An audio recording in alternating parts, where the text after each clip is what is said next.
Suka!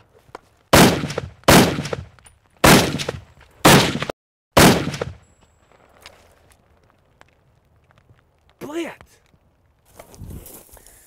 If you've ever used the SVD in a video game, go ahead and hit that subscribe button. Guys, like and comment. Comment section out of control. Get in there. Find out why it is the most lawless place on the internet. Guys, a big thank you to our sponsor, Brownells. They rock. Of course, we have a couple other sponsors of this particular video. We have LES Concealment with discount code GRANDTHUMB, and of course, Leatherback Gear and Hero Coffee. Go check them out. Ladies, gentlemen, my often forgotten, but most certainly not by me, PSO Optics. Welcome to the channel. Today we're going to be talking about a very interesting rifle, and that is going to be the Dragunov, the SVD, or in the case of this right here, we have a import from B West in 1993. I feel like forgotten weapons right now. This was imported in 1993. This is a Russian Tiger made at the Izmash factory, and for all intents and purposes, except for the barrel and the gas regulator, we have the same weapon. Without getting our hands on an actual military weapon, this is about as close as we can get.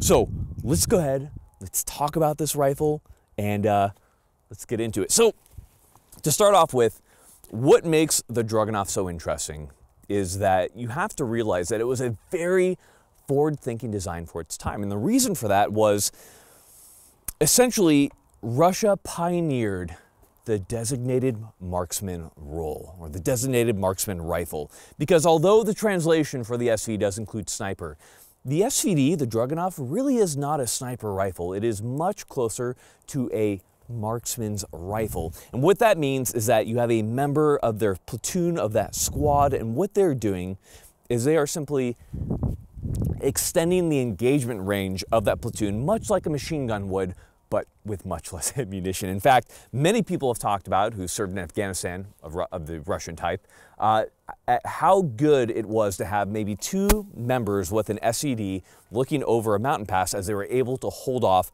a large amount of fighters. So it certainly proved itself.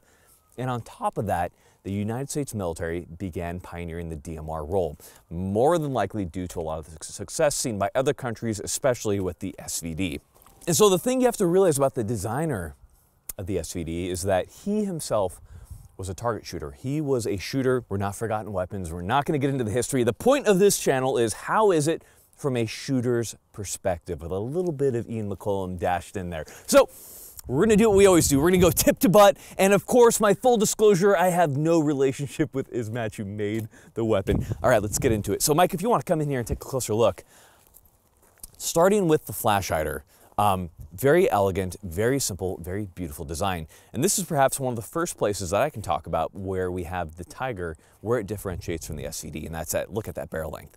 That's quite short compared to the SVD. Now, when it comes to our flash hider right here, compared to a lot of Western flash hiders, this is very much so in every direction. What that means is when you're firing closer to the ground, you're gonna have a lot more dust kicked up compared to a lot of the Western counterparts you saw, where the bottom would be closed off. And there's a lot of thoughts to that, but basically you do have very, very good flash suppression with the SVD, and that also has to do with the barrel length as well. Now, coming to that barrel length, like we just mentioned, the barrels on the SVD, on the Dragunov, are about 24 inches. Now on the Tiger, we have a 22-inch barrel. So here's what's interesting about it, is when the Dragunov was made for military service, they required that 24-inch barrel. They wanted all of that propellant burned to ensure we got the maximum amount of velocity. However, due to weight requirements set by the Russian military, because just like every other military, there is always a stupid, requirement that doesn't quite fit in with how a rifle should be designed. It had to be a certain weight, of course, and a thicker barrel that would have been better was not feasible due to the amount of weight that it would have added. So one place that they saved weight was in the barrel profile. So on the Dragunov, you can certainly see that it is a thin barrel, and that goes for the Tiger as well. You can see how thin this barrel is. And so that means that the barrel does heat up faster. But in the DMR roll, as we found out when we went out to the range with this, it did do quite well. Now, What's interesting is when you go to a 22-inch barrel, in fact, modernizations of the SVD, of the Dragunov, did end up shortening the barrel, and of course thickening it as well. You want that thick barrel. Ended up having much better barrel harmonics than that very light, very long barrel that the original SVD had. Just, they went to a chode, more like. But in any case, when it comes to the Tiger, I found that the Tiger to be a more accurate weapon than what we've seen of the SVD in tests, and that's probably due to barrel harmonics. Now, if we're gonna come take another look here, we do have our front sight post up here. Now, ours did break, unfortunately, and it's coming off, hence we have it duct tape. So, duct tape solves all. There is no problem with the front sight. This is not like a design flaw or anything like that. In fact, I just break things, so my bad there. There's no problem with the front sight. They're awesome. And as you can see, this is a bayonet lug, and in fact, the original SVD, as it was made in the 60s, was made to accept a bayonet. And the reason for that was, the idea was that this was still a member of a squad, and bayonet charges were still a thing. And they have been for a while. My Marines know something about that, including my Royal Commandos. The point was, the guy who had the Dragunov, who had the SVD, he still had to be able to mount a bayonet and charge for the glory of the Soviet Union.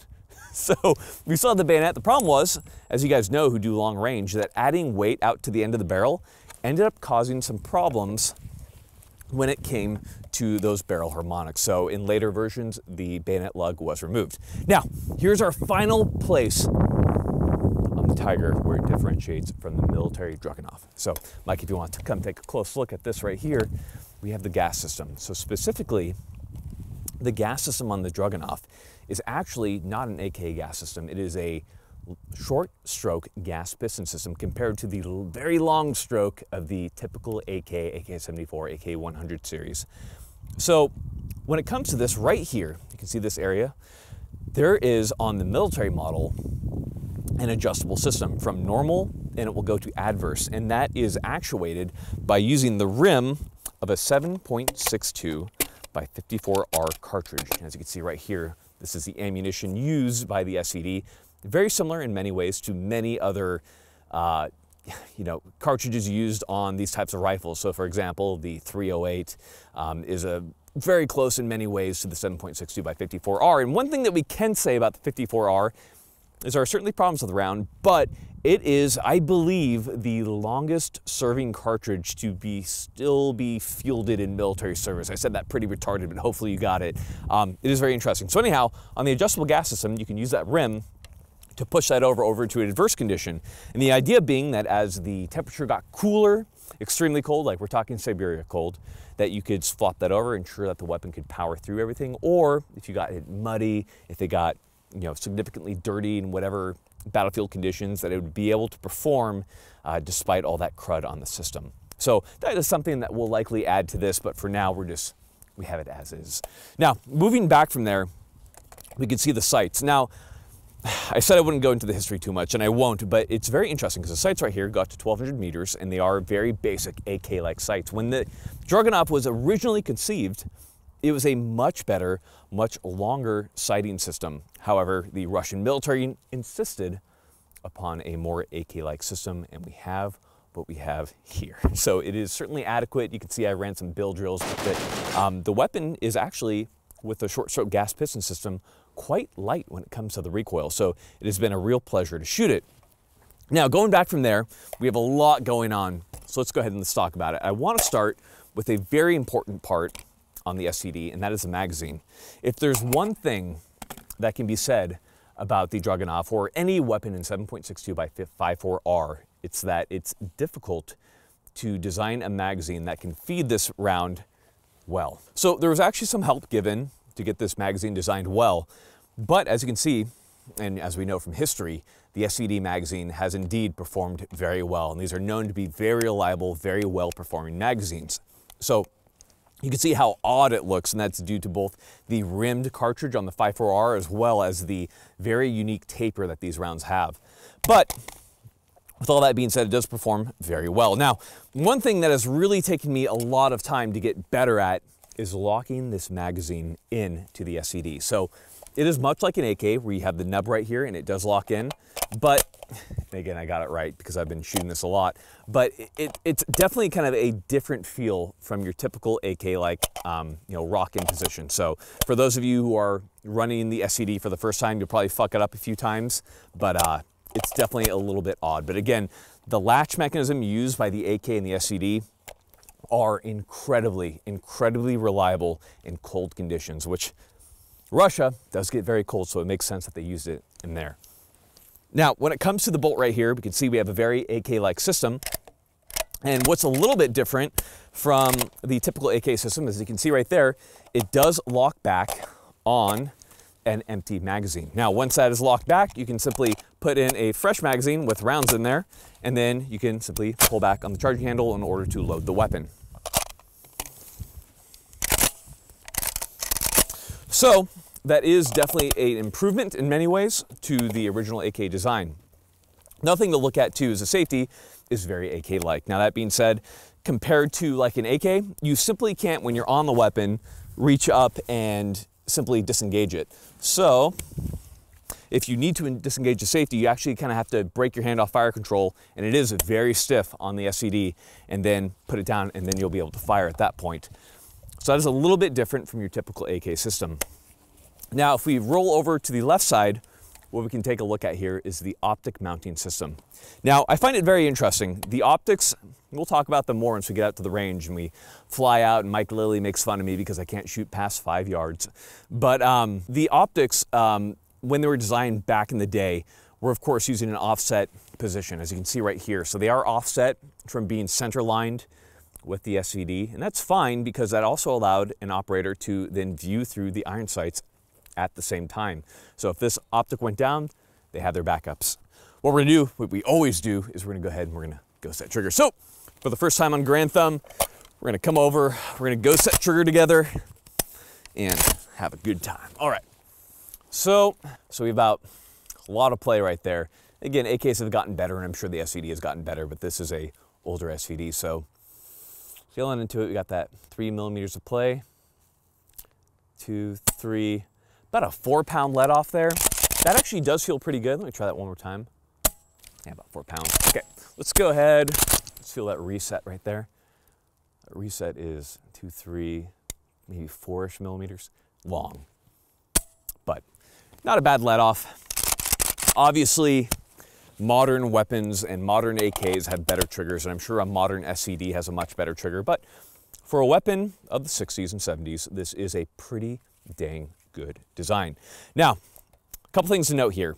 Furniture, wood on this guy, because we wanted the classic SVD look, but the more modern furniture used on the SVD is, of course, polymer, because it doesn't swell in the rain, and there is, of course, a lot of that around the world. Now, when it comes to the grip angle is actually fine to me. The weapon feels good for precision shooting and everything. I really don't have a lot of qualms about this particular stock. Now, it should be noted that there have been a lot of advancements when it comes to these stock designs, but I really don't have a whole lot of problem with this. Now, the cheek riser has been a real bitch for us, continually coming loose no matter what we do, so we do have that bitch duct taped down because that's the way we run it here. And then, of course, we have our sling. The metal butt plate here is not ideal. It does work. And one thing that you can say about the SVD is when you're firing it in kind of an urban condition, it is fine when you're standing. When you are prone, the SVD does kick a little bit more than you'd expect from a weapon of its caliber, but that's more than likely due to the fact that they wanted the weapon a little bit overgassed to ensure that it would run through everything. So we've talked enough about this, guys. Talk is cheap, ammunition is not. So we're gonna go ahead and literally helo out to the mountains and fire this thing at about 500 meters and test it out. So.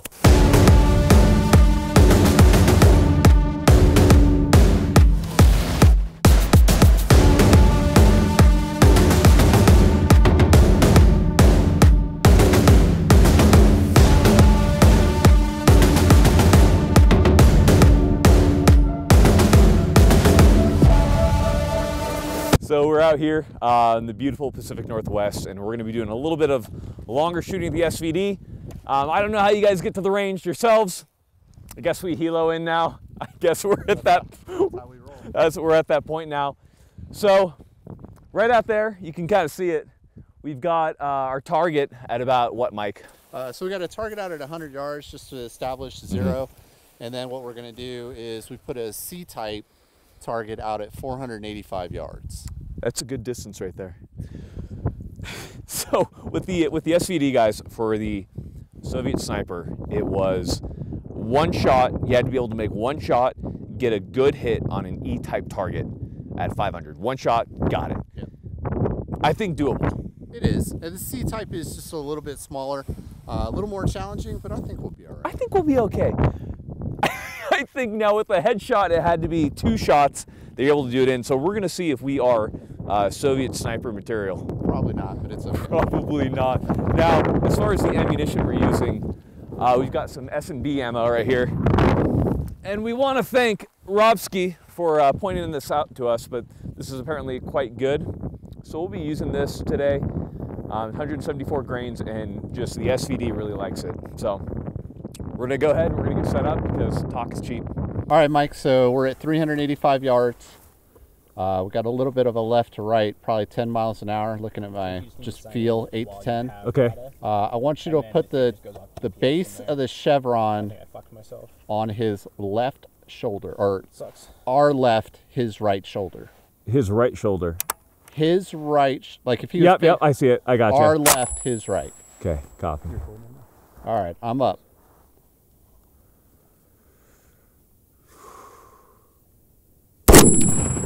Oh, just off the left. Take a little bit of the wind out and send it. Impact. Got it. Impact. Impact. Yeah, it looks like my shots are a little low. Yeah, but I mean, it's in the heart of the target. Remember, it's a C-zone. Good point. All right, 1 sec here. There you go. You know what? Not bad. Not bad. Let's step it out a little bit and see how she does. All right, 505 yards. Let's give it a go.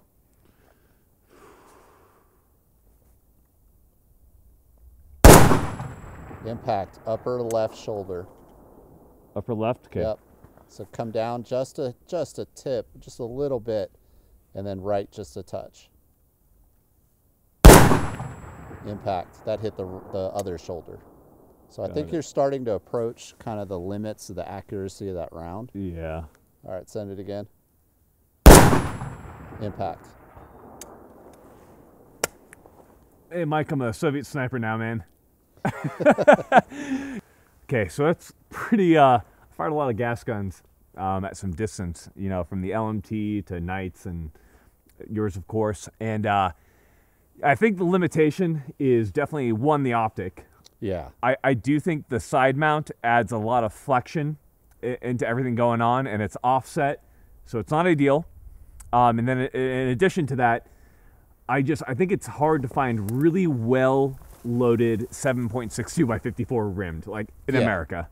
It's not like they produce match grade ammunition for this rifle setup. And I think that it's important that people understand the thought process of the Soviet Union and what this weapon was intended for. It was intended just to give the average infantry guy just a little bit more range. It's not a true sniper weapon. It's more of a DMR to bridge that gap between, 300 meters, AK range, out to about 500 meters. And we did prove that it's capable out to that distance. 100%. But that C-zone, we were starting to see, you're with the same hold, you're hitting the left side of the target, the right side of the target. It's just kind of approaching the limitations of the accuracy of that round, especially in these environmental conditions with the wind. I agree. I think one cool thing to note, too, is that, the 60s, the Soviets came up and they're like, I think this would be a good concept. This idea of this sniper, or not, excuse me, this DMR that can kind of bridge the gap between a true sniper and a infantryman. They really did pioneer the DMR role. Yes. Like something that's very common in U.S. infantry nowadays was pioneered by them all the way back in the 60s before it was really a thing. I think that is one thing that you have to give them with this rifle is like from the ground up, this is the purpose it was designed for. Yeah, and absolutely. especially when I look at it in terms of this was designed in the 60s, there was nothing really like it. Like we had the M14 and we had the M21, but the M21 took a little bit more development and it was you know, it was kind of there, kind of not there. So this is a pretty cool system when you think about it. Yeah, I mean, it's doing what it was designed to do. You. Yeah, it's doing what it was designed to do, Yeah. and I think we have to look at it from that lens and not look at it from the lens we're in now, because obviously there's much better tools for the job. All right, your spotter's up. Looking at your grass, you got just a touch of left or right down there, Mike. It's mostly from behind us. That might help me with my left shoulder impacts.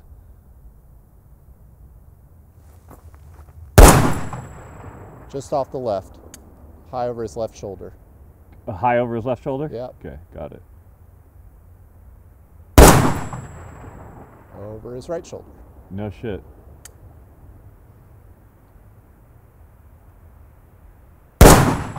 Impact, right in his throat.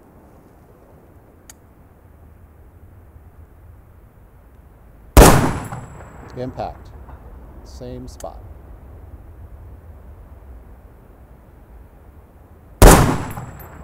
Low and left. Just caught the edge of him, low and left.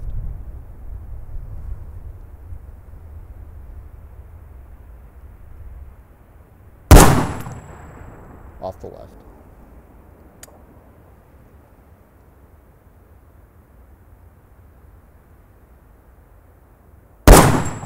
Impact, center mass.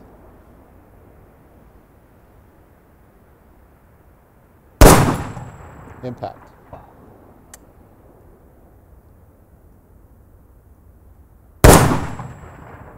Very low.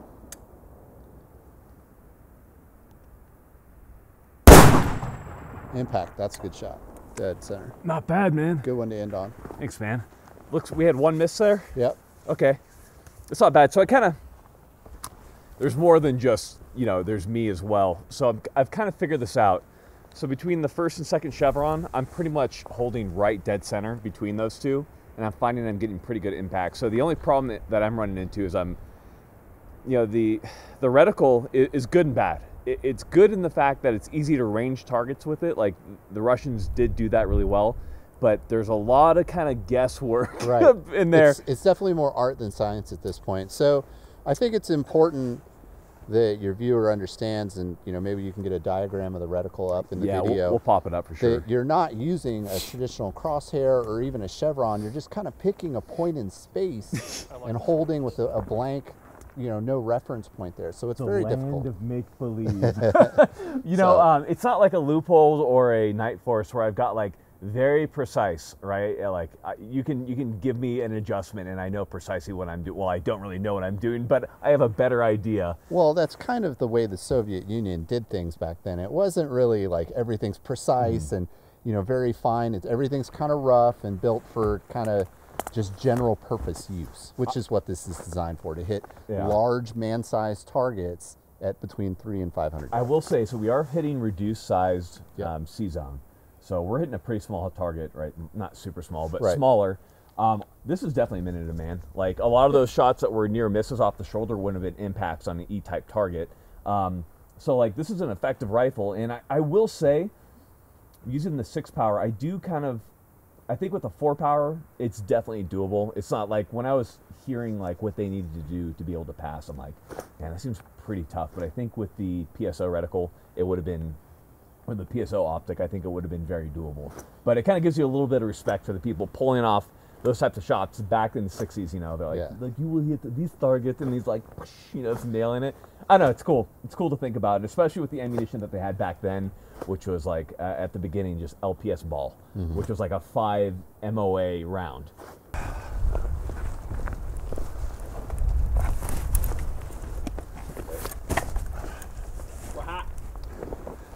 All right, buddy. Your spotter is up. So between that first and second chevron, about middle between there, your elevation, your windage should be dead on. You have a slight left to right. Dude, I really wish you could show your viewers what you're holding here. Dude, I know. Really so just impressed. Between those two and hold dead center, you should be, as far as your windage is concerned. All right, are you up? Yep, send it.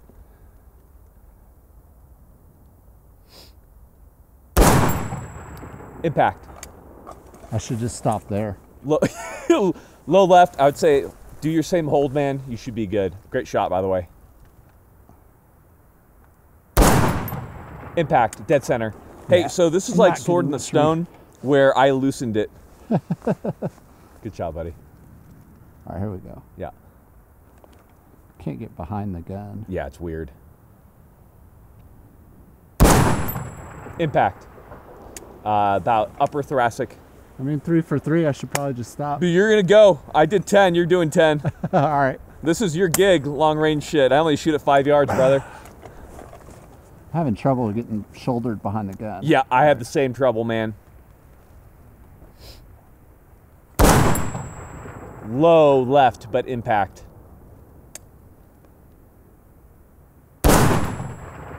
Impact, low left. Yeah. I mean, oh, you got like 4 more rounds, brother. I know.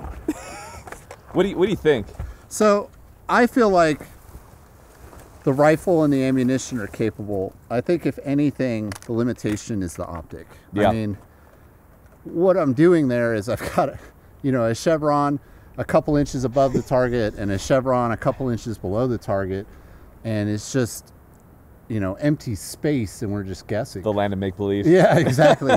So it's pretty tough to shoot. I wish there was a way we could, film through the optics so people could see what we see. But you wish that I would have put the nice mount on it with a loophole. Yeah, exactly. It's interesting to shoot. Yeah. I feel like, it does what it was designed to do back in the 60s. 100%. We're still making pretty consistent impacts at about 500 here. Yeah. It's not bad. No, not at all. You ready to keep taking it? All right, Mike. You got, what, 5 more shots? Yeah, something like that. I'm sure the viewers are counting and they're going to correct me. All right, spotter's on. All right. Safety coming off. Oh.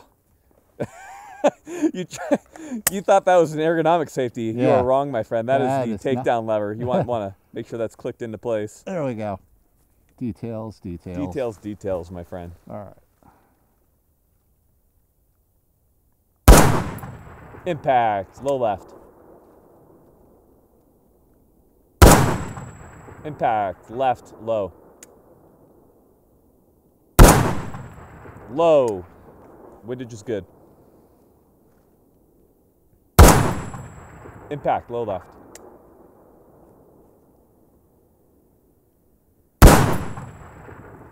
Oh, bottom left, but you still got it, buddy. That's it? Yeah. You know what's funny to me about this, Mike? So I missed one? Yeah, that was awesome, dude. What's funny to me about this is that, like, it's a thin barrel. We're shooting this pretty hard right now.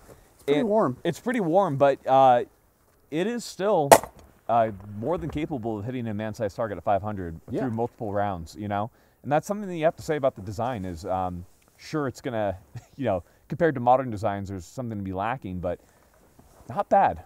Not bad. I'm actually a little surprised. I did not think it would shoot as well as it does. Having shot it now and tested it in real-world conditions, I really do feel like if you had a better optic system, you could exploit the accuracy potential of the weapon. Mm-hmm. It's super hard to just hold in space and to get impacts, even though we were doing it. I'm actually eating a little crow because I did not think this thing would shoot this well. I know. Well, so here's the only thing. So far with my shots, you're a better long-range shooter than me, Mike. I haven't been able to fire and watch my vapor trail. With like modern guns, gas guns, I can fire and watch my vapor trail. Yeah. I can see my impact. At this, I'm always off, readjusting. Is it the same way for you? Yeah, I was absolutely. And the first 2 shots, especially, I wasn't completely behind the rifle just because of the terrain and where it was. And I mean, it's got a decent amount of recoil for what it is. It is an overgas weapon. Yeah. It has a purpose to that, of course. It does power through a lot of crud, but overgas for sure. Yeah, I did not see my impacts either. The last few, I was able to see my impacts, but I wasn't like watching trace or anything like that. And I wonder if that's because we're on a 6-power optic as opposed to using the 4-power PSO. Yeah, maybe. That might be it as well. I certainly would be easier to get back onto target with the 4X, but I mean, when you boil it all down, it's just cool. It is cool. I mean, and that's why we're here, because it's cool. All right, Micah, we're going to be having you fire next, brother. Yep. You ready? Yep. Really interesting rifle. Do you think you're going to get a first shot impact? I'm capable of hitting the target. Are you capable of holding the camera properly? No. Oh, okay. Then I'll give it to the other mic. Is this the whole thing where you're like, I can shoot and film? Can you also film? Who really is Garantham? Not me. Not me, man. I feel like that stash and that rifle go together so good. Really? Thanks, man. Yeah, I feel like I feel like he's gonna go 10 for 10. All right, let me get my Ear Pro on here. All right, Micah. All right, see if I can even find it. Yeah. Impact. Head. First try. Who is Garantham? Again, I pioneered it. Fuck you guys. Good job, All right, Micah. yeah, I completely lost it, though. You're right. Yeah. Where the fuck am I? All right, here we go. Okay.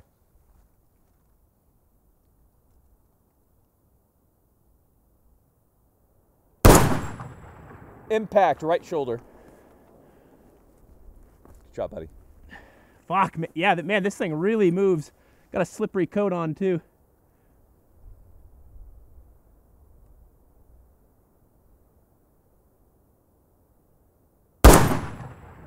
Right shoulder, you're just off. Elevation's good, though. Make sure that your scope is level. Yeah, I think that's what I did wrong. It's all good. You're probably just pulling the trigger just impact. Cool. You good? I'm satisfied with that, man. All right, get in there, Blake. Let's do it. Blake's been guarding us with an SR-15. One's in the chamber. How many rounds left? I think you got a solid 5. You pilot? Pilot. Dr. Kimley Sue. Kimley Sue. Only the real ones know. Go watch the retro rifle. Yeah, there you are, boss. All right. All right, once you're looking through, you see the reticle? Yeah. All right, are you on the target? Yep. Oh, nice, okay. So you're gonna hold between that the top chevron and the first chevron down. Copy. Just right between there. Sorry. Right side. Right side, copy.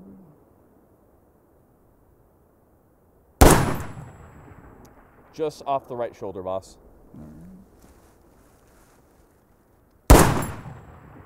All right, you're a little high, so I want you to let's bring it down a little bit here. Just off the right shoulder.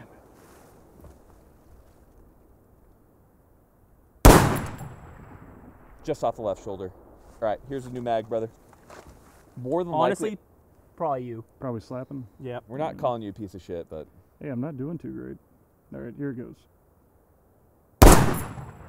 right shoulder. I want you to push the rifle up further. You kind of got the barrel resting on that. Get it on the handguard more. That might help you. Kind of choke up further. There you are.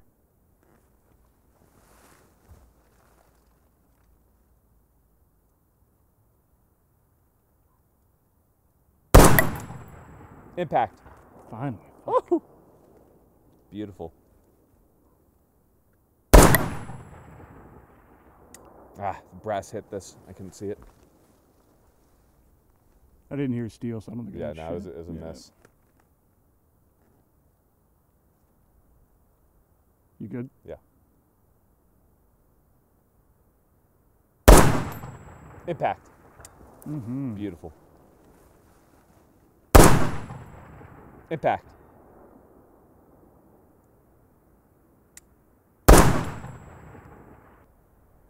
Kobe. Impact. Okay, easy with the Kobe. We're flying helicopter. just gonna say, Easy. Chill, bro. Chill. Well, we had a great time shooting the SVD today. A pretty cool rifle and a really cool piece of history.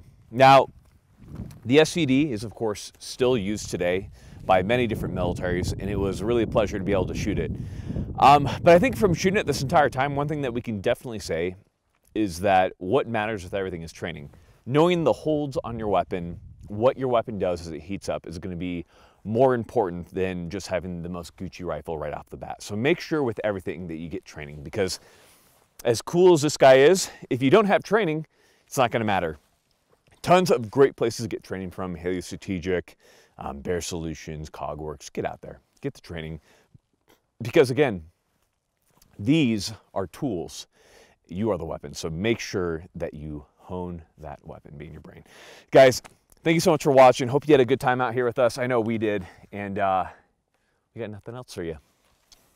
All right, final thing for you guys. And it's going to directly apply to where we are right now. But you know what? Get out. Enjoy nature a little bit. It is absolutely gorgeous out here. And, you know, you don't want to get to a point in your life where you're either not healthy enough or perhaps you're not at a point physically where you're able to enjoy this beauty. So please get out there, enjoy what Mother Nature and what this earth has to offer, and enjoy yourselves. Life's a little too short not to. Love you guys.